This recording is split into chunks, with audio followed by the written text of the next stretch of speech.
This is a brand new WEN bandsaw, and it's just been put together and followed all the instructions for tuning. And anytime I try to resaw a piece of wood, I end up with immediate pulling to the right, and the right bearing starts to spin very quickly, potentially to the point of being harmful to the tool, so I end up stopping prematurely. You can see that the cut immediately goes to the right. It starts off at center, and then it starts to drift about 1 to 2 millimeters to the right. This is an alternate angle.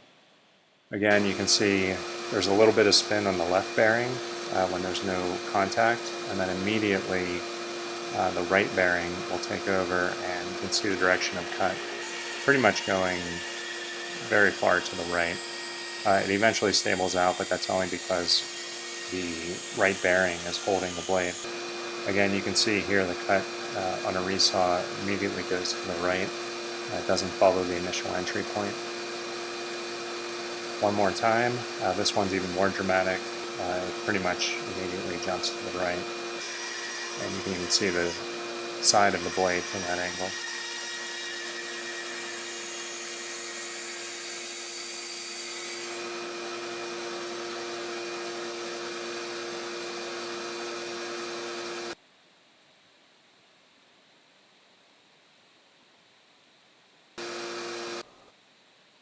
I've done all the tuning that was requested. The blade tracking I've moved from front to rear. I've centered the teeth of the blade right in the center. That made no effect. I've adjusted the tensioning, and I've also made sure that the bearings are set properly with about 1 to 2 millimeters of space behind the teeth, and the rear bearing just off of the blade.